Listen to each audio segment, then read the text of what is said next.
The late afternoon sun shimmered on the streets of Riverside City, a quiet suburb that looked peaceful on the surface. But inside the local police department, silent tensions were brewing. At a gas station just off Main Street, a black woman in her mid-30s stepped out of a sleek black SUV.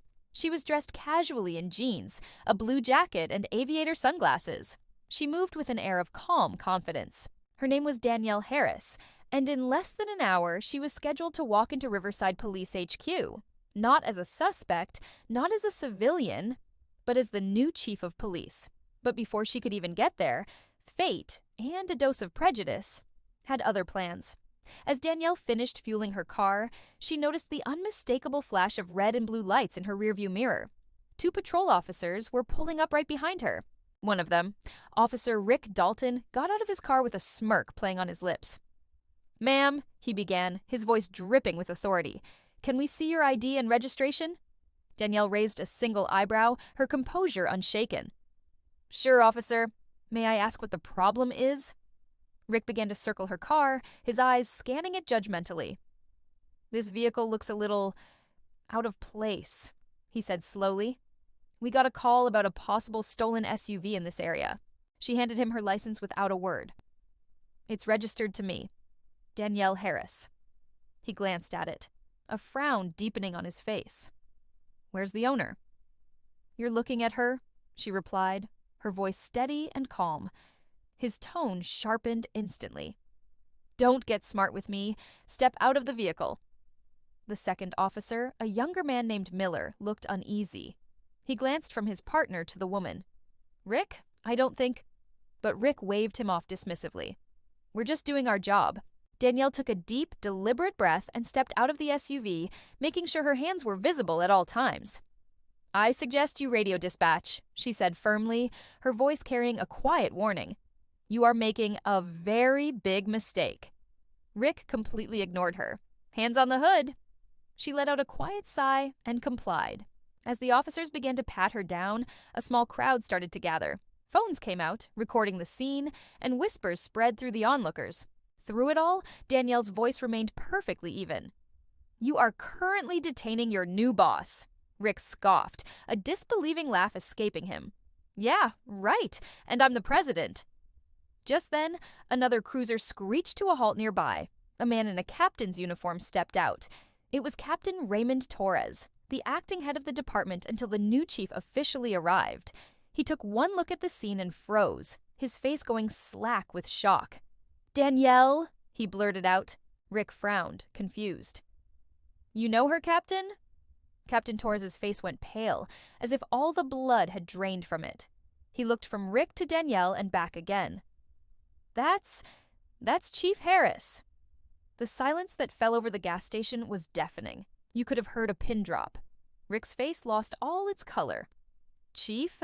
he stammered, the word barely a whisper. Danielle slowly turned to face him, her expression unreadable. "Yes, Officer Dalton. Chief Harris. And you just detained your new commanding officer on her very first day on the job." The scene instantly descended into chaos. Officers scrambled. The bystanders continued to film as Captain Torres rushed forward, apologizing profusely. "Chief Harris, I had no idea. I am so sorry."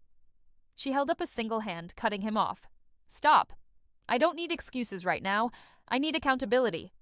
Rick, looking utterly mortified, stammered, "Chief, I was just following—" "Protocol?" she interrupted, her voice sharp but still controlled. "Or was it prejudice?" No one dared to speak. She looked around at the officers, her gaze sweeping over each of them. "Do you all treat everyone this way, or just the ones who happen to look like me?" Her calm tone carried more weight and power than shouting ever could. She turned back to Torres. "We will discuss this matter at headquarters." Then, without another word, she got back in her car and drove away, leaving a cloud of silence and shame in her wake. Later that evening, inside the Riverside Police Department, the main conference room was packed. Every single officer was present, standing or sitting in tense silence. The atmosphere was thick enough to cut with a knife. Chief Harris walked in, now wearing her official uniform. Her badge was polished, her posture was ramrod straight, and she radiated the same quiet authority that had defined her from the moment she arrived. She didn't start with a big speech. She started with a simple question. Who here believes this department treats every single person in our community equally? A few hesitant hands went up into the air, but most stayed down. She nodded slowly. Honesty. I appreciate that. She then looked directly at Officer Dalton, who was sitting stiffly near the back of the room, avoiding everyone's eyes. Today wasn't about a routine traffic stop, she said, her voice resonating through the room. It was about what happens when we assume instead of ask, when we judge before we understand. Dalton's face flushed a deep red. Harris continued, walking slowly among the officers. I didn't come to Riverside to punish people. I came here to build a team. But a team can only work when trust goes both ways. Trust between officers and trust between us and the people we are sworn to serve. The room remained utterly silent. She moved closer to the front. This badge, she said, tapping her own, doesn't give us power. It gives us responsibility. And I plan to make Riverside the kind of department that earns the people's respect, not one that demands it. For a moment, no one even seemed to breathe. Then, a single sound broke the silence. Someone started clapping. It was Officer Miller, the younger officer from the gas station. Within seconds, the entire room joined in, a wave of applause filling the space. Even Dalton stood up, his eyes lowered in shame, and said, Chief, I'm sorry for how I treated you. She simply nodded. Apology accepted. But remember this, change isn't about an apology, it's about action. In the weeks that followed, Chief Harris began to transform the department. Mandatory bias training was implemented.